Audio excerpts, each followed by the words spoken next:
গতকালই আপনাদের কাছে আমরা বলেছিলাম যে পুলিশ ওসি লেভেল আইসি লেভেল বুকিং কিন্তু নির্বাচন কমিশন শুরু করতে চলেছে। গতকালই আমরা সকালের প্রতিবেদনে পেশ করেছিলাম এবং সেই অনুযায়ী দেখলাম যে রিপোর্ট সত্যি প্রমাণিত হলো। যেখানে যেখানে ওসি এবং আইসিদের ভূমিকা অন্যরকম দেখবেন, নির্বাচন কমিশন কিন্তু খড়গহস্ত হবেন। খেয়াল করে দেখবেন এসআইআরের সময় যেসব অফিসাররা অবাধ্য হয়েছিল, এই রাজ্য সরকারকে নির্বাচন কমিশন বলেছিল তাদের বিরুদ্ধে ব্যবস্থা নিতে, নির্বাচন কমিশনের সেই মোতাবেক নির্দেশ পালন করেননি নন্দিনী চক্রবর্তী বাহিনী। সেটি মানুষের মনে প্রশ্ন ছিল, কিন্তু নির্বাচন যখন ঘোষণা হয়ে গেছে এখন কিন্তু সরাসরি নির্বাচন কমিশন ব্যবস্থার দিকে যাচ্ছে এবং ওসিআইসিদের বিরুদ্ধে ব্যবস্থা। গতকাল আপনারা দেখেছেন বাসন্তী থানাতে 8 জন পুলিশ কর্মীকে নৃশংসভাবে পিটিয়েছে তৃণমূল, এবং তার প্রেক্ষিতে দাঁড়িয়ে নির্বাচন কমিশন সরাসরি বাসন্তী থানার যিনি ওসি তাকে অভিজিৎ পাল, অনুপ্রাণিত অফিসার অভিজিৎ পালকে সরাসরি সাসপেন্ড করেছেন এবং তার বিরুদ্ধে ডিপার্টমেন্টাল প্রসিডিং শুরু করার নির্দেশ দিয়েছেন। আসলে এন্টায়ার দক্ষিণ 24 পরগনাটা যে জঙ্গলরাজ ভাইপো করে রেখেছেন, 12 জন নির্দিষ্ট অফিসারকে তুলে নিয়ে পূর্ব মেদিনীপুরটাকেও সেই একইভাবে জঙ্গলরাজ তৈরি করানোর চেষ্টা করছেন। ঠিক সেই সময়ে দাঁড়িয়ে বারুইপুরের, মনে আছে বারুইপুরে যিনি পুলিশ কমিশনার ছিলেন, আমি যাকে নাবালক পুলিশ কমিশনার বলতাম, পলাশ ঠালি, যাকে নিয়ে ভাইপো গিয়ে পুঁতেছিলেন পশ্চিম মেদিনীপুরে, সেই পলাশ ঠালির টিম কিন্তু এন্টায়ার বারুইপুরে ছড়িয়ে ছিটিয়ে আছে। এই ভদ্রলোক যার কথা বলছি, অভিজিৎ পাল, সেই সার্কিটেরই কোনো লোকজন হবেন। সেই অভিজিৎ পালকে সে নির্বাচন কমিশন পরিষ্কারভাবে একদম শুধু সাসপেন্ড না, আমার কাছে সেই প্রতিবেদন মানে সেই নোটিশ, সেই অর্ডার, যে অর্ডারটা গতকাল ইলেকশন কমিশনের শক্তি শর্মা আন্ডার সেক্রেটারি দিয়েছেন, সেখানে সরাসরি রাজ্যের চিফ সেক্রেটারিকে লিখেছেন suspension and departmental proceedings against IC Basanti police station. 26/3/2026 যে ঘটনাটা ঘটেছে, হ্যাভিং প্রায়ার ইনফরমেশন যে দুটি দলের মিছিল আছে, তা সত্ত্বেও further the CAPF has been made available for the last few days. Despite this he did not requisition CAPF for maintenance of law and order. এইটার দিকে একটু ভালো করে নজর রাখুন, যে প্রশ্নটা বারবার উঠেছি। সেন্ট্রাল ফোর্সকে ডিপ্লয়েড থাকে কিন্তু তাদের অকেজো করে রাখার যে ভাইপো এবং পিসির মানসিকতা আছে, সেই স্ট্র্যাটেজিতে বাসন্তীতে খেলতে গিয়েছেন অভিজিৎ পাল। ওপর থেকে নির্দেশ আছে, ক্যামাক স্ট্রিটের নির্দেশ আছে যে CAPFকে আড়ালে রাখো। আলটিমেটলি কী হলো, 8 জন পুলিশ কর্মী, কনস্টেবল, SI মার খেলেন, বিচ্ছিন্নভাবে মার খেলেন। সেই দৃশ্য ভিডিও আপনারা দেখেছেন, আমি সেটা দেখাতে চাইছি না, কিন্তু নির্বাচন কমিশনের কাছে এটা নোটেড হয়েছে এবং সঙ্গে সঙ্গে অভিজিৎ পালকে একদম সাসপেন্ড, শোকজ নয়, তাকে কোনো ইন্টিমেশন নয়, একদম ডাইরেক্ট সাসপেন্ড করে বললেন এর এগেনস্টে ডিপার্টমেন্টাল প্রসিডিং শুরু হবে। ওসিরা তৈরি থাকুন, যেসব ওসিরা এই জাতীয় আচরণ করবেন, আমি বলছি এবার নির্বাচন কমিশন কিন্তু খড়গহস্ত যাবেন। গতকাল অভিজিৎ পালের ক্ষেত্রে সেই ঘটনা ঘটেছে এবং তার পরিবর্তে ওখানে প্রবীর ঘোষ এনফোর্সমেন্ট ব্রাঞ্চের সেই পুলিশ অফিসারকে ডিপ্লয় করা হয়েছে। এবং সব থেকে ইন্টারেস্টিং যেটা, এইগুলো আমার খুব ইন্টারেস্টিং লাগছে নির্বাচন কমিশনের, the directions of the commissions to be implemented with immediate effect and a compliance report in this regard be sent by 9 PM on 27/3/2026। অর্থাৎ ইমিডিয়েট এফেক্ট, গতকালই এটা ইমিডিয়েট বলবৎ করতে বলেছেন এবং রাত্রি 9টার মধ্যে নির্বাচন কমিশনের কাছে চিফ সেক্রেটারিকে তার কমপ্লায়েন্স রিপোর্টটা পাঠাতে বলেছেন। মান সম্মান, ইজ্জত, মর্যাদা পুলিশের কিভাবে খর্ব হচ্ছে কেউ কখনো ভেবে দেখেছেন? আমি বলছি বারবার, এই প্রতিবেদনগুলো পেশ করতে গিয়ে বলি না, এ রাজ্যে মুখ্যমন্ত্রী মমতা বন্দ্যোপাধ্যায় কোন সেগমেন্টটা সব থেকে বেশি ক্ষতি করেছেন? পুলিশ, অ্যাডমিনিস্ট্রেশন, শিক্ষা, খাদ্য দপ্তর, স্বাস্থ্য দপ্তর, কম্পিটিশন চলবে, কিন্তু পুলিশের স্ট্রাকচারটা যদি ভেঙে যায় না, তাহলে আর কিছু অবশিষ্ট থাকে না। বারবার কিন্তু সেটা প্রমাণিত হচ্ছে। এবং তার সঙ্গে WBCS অফিসার, গতকাল কি ঘটলো আপনারা জানেন। সৈকত চ্যাটার্জি বলে একজন শিক্ষক, তিনি রানাঘাটের একটি স্কুলে সেখানে গিয়েছিলেন ট্রেনিং নিতে। সেখানে গিয়ে দেখেন যে দেবনাথ স্কুল সম্ভবত, সেই স্কুলে বড় পর্দায় মমতা বন্দ্যোপাধ্যায় প্রচার চলছে। তিনি প্রতিবাদ করেন যে এটা নির্বাচন বিধি ভায়োলেটেড হচ্ছে। তাকে গিয়ে একদম তৃণমূলের বাহিনী BDO অফিসের তারা সরাসরি থ্রেটিং দেন, এবং শুধু থ্রেটিং না, মানে থ্রেটিংটা এমনভাবে দেন যে বাইরে বেরোলে মার্ডার হয়ে যাবে। ঠিক সেই প্রেক্ষিতে দাঁড়িয়ে, সেই পরিস্থিতিতে দাঁড়িয়ে শেষ পর্যন্ত অসহায়ভাবে সৈকত চ্যাটার্জি কালকে মার খান, রক্তাক্ত হন, তারপর তার চিকিৎসা হয়, সেই মানুষ প্রতিবাদে সোচ্চার হন, সংগ্রামী যৌথ মঞ্চের তিনি সদস্য, তিনি কেন প্রতিবাদী? সেই জন্য তাকে পেটানো হলো। নির্বাচন বিধিভঙ্গের কথা তুলেছেন, বলেছেন ভালো করে ভেবে দেখুন ইলেকশনটা কিভাবে হবে ভেবে দেখেছেন। যাই হোক, শেষ পর্যন্ত নির্বাচন কমিশন সেখানেও কিন্তু কড়া ব্যবস্থা নিয়েছে শুধু না, মানস ব্যানার্জি, নাজিমুদ্দিন সর্দার যে একজন তার মধ্যে শুনলাম ওসি ইলেকশন, তাদের ইতিমধ্যে গ্রেফতার করার নির্দেশ দিয়েছেন। রানাঘাট পুলিশ গিয়ে বাপ বলে তাদের গ্রেফতার করে জেলে নিয়ে গেছে। আজকে যখন এই প্রতিবেদন পেশ করছে তখন আদালতে তাদের তোলা হবে। এই মানস ব্যানার্জি এবং নাজিমুদ্দিন সর্দার কোনো কালে কসমিন কালে ভেবেছেন যে কোনো মানে এই বিডিও অফিসের কর্মী গ্রেফতার হচ্ছেন? কমিশন করে দেখাচ্ছেন যে ক্রেডিটটা তাদের দেওয়া উচিত দিচ্ছে, কিন্তু বড্ড লেট হয়ে গেছে। এই বাহিনী নিয়ে ভোটটা করা যাবে না। কিন্তু this A message to all the মানে তৃণমূল বাহিনী, বিভিন্ন বিডিও, এসডিও, পঞ্চায়েত অফিসে যাদের পুঁতে রাখা হয়েছে তাদের কাছে কিন্তু মেসেজটা গতকাল গেল। এবং সবথেকে সাংঘাতিক যেটা আমি বলছি, বাংলার প্রত্যেকটা মানুষের ভাবা দরকার, এই ডাব্লিউবিসিএসের একটা ক্যাটেগরি যারা এসআইআরটাকে ঘেঁটেছেন, ওই ভাইপোর ক্যামাক স্ট্রিটের আইপ্যাক বাহিনীকে দিয়ে, সেই ডাব্লিউবিসিএসদের দিয়ে, সাদা খাতার ডাব্লিউবিসিএস কিনা জানি না, ওই প্রশান্ত বর্মন কিনা জানি না, সেই প্রশান্ত বর্মনকে এখনও রাজ্য পুলিশ, গোয়েন্দা পুলিশ খুঁজে পায়নি, ভাবতে পারেন? ওই রাজগঞ্জের ভিডিও, আমি শুধু রেফারেন্স হিসেবে বলছি। সেইখানে দাঁড়িয়ে সায়ন্তন মুখার্জি, কেউ বলছেন সায়ন্তন ভট্টাচার্য, হাঁসখালির তিনি, ওখানকার ভিডিও, তিনি সংবাদ মাধ্যমের সামনে বলছেন না কিছু হয়নি, তো কিচ্ছু হয়নি। আমরা সেই ছবিটা দেখাচ্ছি, আমি সায়ন্তন ভট্টাচার্যের ছবিটা, সায়ন্তন ভট্টাচার্য বা মুখার্জি কী সব ডাব্লিউবিসিএস অফিসার মমতা তৈরি করে রেখেছেন জানেন তো। যেন দেখে মনে হচ্ছে এখন তৃণমূলের ক্যাডার, হাব ভাব, কথাবার্তা, ভঙ্গি। নির্বাচন কমিশন ওকে শোকজ করেছে। আমি বলছি একে বিহাইন্ড দ্য বার নিয়ে যাওয়া দরকার, গ্রিলের ভেতরে নিয়ে যাওয়া দরকার। আপনারা তো বলবেন শর্মাবু আপনি সপ্তাহতেই বিহাইন্ড দ্য বার, গ্রিলের ভেতরে বলছেন, অপরাধ তো গ্রিলের ভেতরে নিয়ে যাওয়ার মতো করছে। ফলত স্বাভাবিকভাবে প্রশ্ন উঠছে যে এই ডাব্লিউবিসিএস অফিসারকে কেন গ্রিলের মধ্যে নিয়ে যাওয়া হবে না? শোকজ করা হয়েছে, আজকের মধ্যে তাকে রিপোর্ট দিতে হবে এবং আশা করা যায় শেষ পর্যন্ত একে তার পদ থেকে সরিয়ে দেবেন। পদ থেকে সরালে হবে না। সৈকত চট্টোপাধ্যায় বলে যে একজন শিক্ষক, তিনি যখন মার খেয়েছেন, তার সামনে মার খেয়েছেন না, তারপরে এই ভিডিওটি ওকালতি করছে না তেমন তো কিছু হয়নি।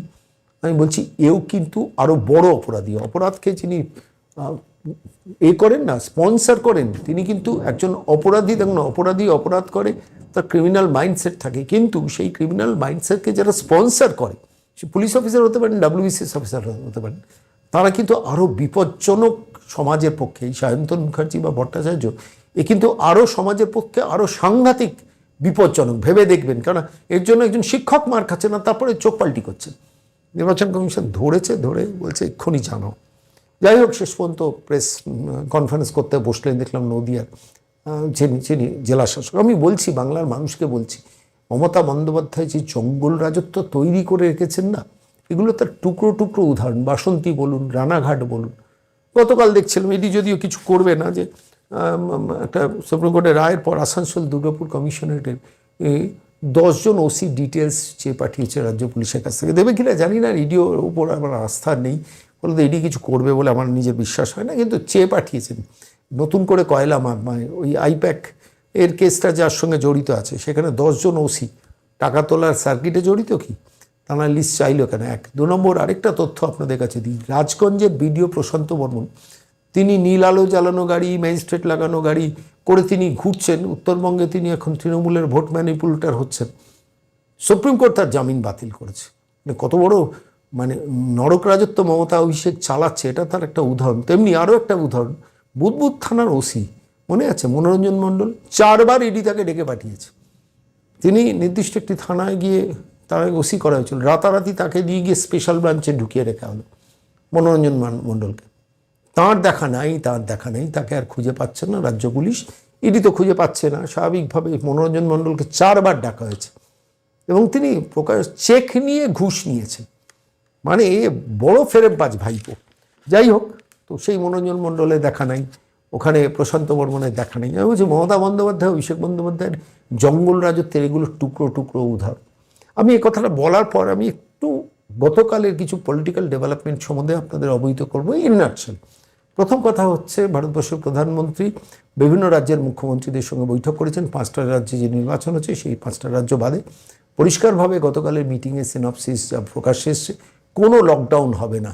মমতা বন্দ্যোপাধ্যায় লকডাউনের ভয় দেখাচ্ছেন না, যে আগের মতো লকডাউন হয়ে যাবে না, বলে দিয়েছেন কোনো লকডাউন হবে না, কিছু বিধি নিষেধ নির্দেশিকা আসবে কিন্তু কোনো লকডাউন হবে না। এক, এদিকে পশ্চিমবঙ্গের রাজনৈতিক মানচিত্রে একটা ঘটনা, অনেক রাত 12:30 সময় অমিত শাহ ভারতবর্ষের স্বরাষ্ট্রমন্ত্রীর দমদম বিমানবন্দরে পা রাখার কথা, যদিও ঝড় বৃষ্টির মধ্যে তিনি এতক্ষণে পৌঁছে গেছেন কিনা জানি না, যাই হোক পৌঁছানোর কথা। সারাদিন থাকবেন, রাতের ফ্লাইটে আবার দিল্লি চলে যাবেন, প্রেস কনফারেন্স করবেন, সেগুলো ডেভেলপমেন্ট আছে। আরেকটা হচ্ছে আজকেই সম্ভবত বিজেপির 19 জন বাকি যে প্রার্থী আছে সেই 19 জন প্রার্থীর নাম হয়তো ফাইনালি অমিত শাহ চলে যাওয়ার পর ঘোষিত হবে। কিন্তু এনাফ ইজ এনাফ। এত দেরি করে যদি সিরিয়াস হয় বিজেপি নির্বাচন লড়ার ক্ষেত্রে, কেন 19 জনের নাম এত দেরি হলো?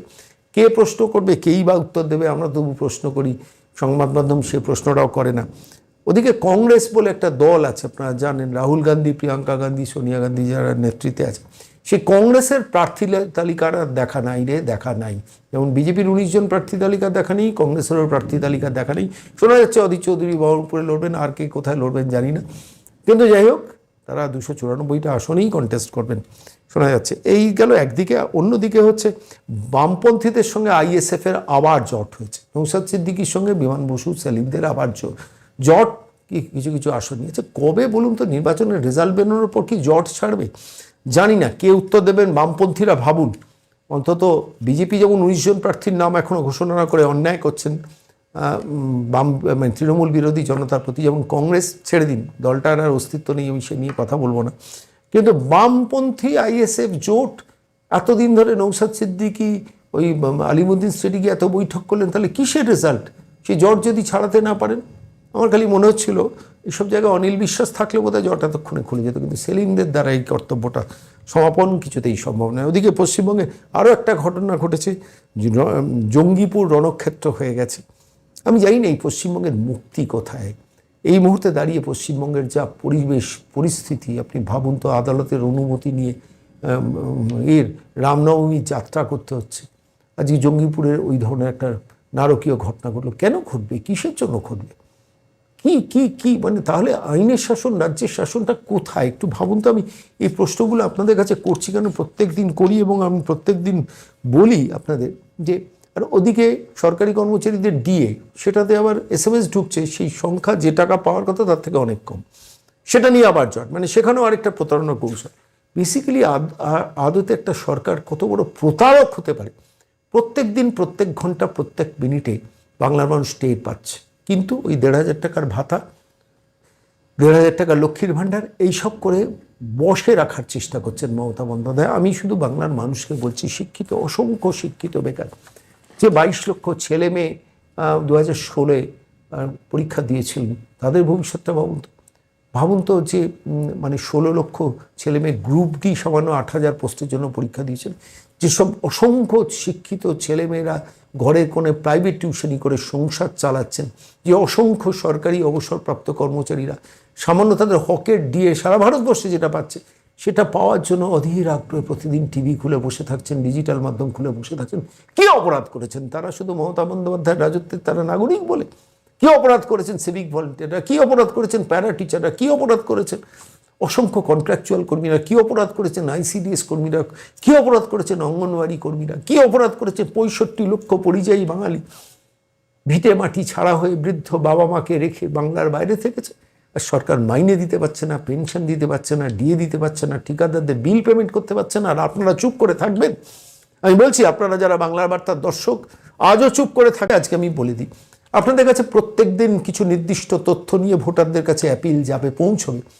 আপনারা অনুগ্রহ করে সেটা একটু পড়বেন, পড়ে আপনাদের পরিচিত বন্ধু বান্ধব সজ্জন প্রত্যেকটা সোশ্যাল মিডিয়া গ্রুপ যেখানে যতজন চেনেন, যদি মনে করেন যে সেই তথ্য ভাণ্ডারটা ঠিক আছে, আমরা রিসার্চ ওয়ার্ক করে ওভার দ্য ইয়ার্স আমরা যেটা ডেভেলপ করেছি সেটাই আপনাদের কাছে পৌঁছে দিচ্ছি, আপনারা ছড়িয়ে দিন, মানুষকে জাগরণ ঘটান। এই পাপকে বিদায় করতে হবে। বড্ড যন্ত্রণা দিচ্ছেন, বড় কষ্ট দিচ্ছেন, 3-4টে জেনারেশনকে ভেঙে তছনছ করে দিচ্ছেন একটি পারিবারিক কোম্পানি যারা পশ্চিমবঙ্গকে লুট করে চলেছেন, গরু, কয়লা, বালি, পাথর, রেশন, চাকরি সর্বত্র। একটু বদলানোর চেষ্টা করুন। আবার বলছি, 9830426077, 9830426077 PR লিখে পাঠাবেন, বা বাংলার বাইরে থাকলে পরিযায়ী PR লিখে পাঠাবেন। আপনাদের প্রত্যেক দিন নিয়ম করে আমরা কিছু তথ্য পাঠাবো। সে তথ্যগুলো একবার চোখ বুলিয়ে নেবেন। একটা অনুরোধ, বাড়িতে বসে প্রথম টিপে সেই এটাকে কপি পেস্ট করে ছড়িয়ে দিন, লক্ষ লক্ষ মানুষের কাছে যাক, অন্তত বার্তাটা যাক। আর নয়, অনেক হয়েছে, এবার মা আসুন, নবান্ন থেকে আসুন, একটু রিটায়ার্ড লাইফ কালীঘাটে বসে বসুন, কাটান। আর পাচ্ছে না বাঙালি, বিশ্বাস করুন। যদি মনে করেন, পাশে থাকুন, ভালো থাকবেন, নমস্কার।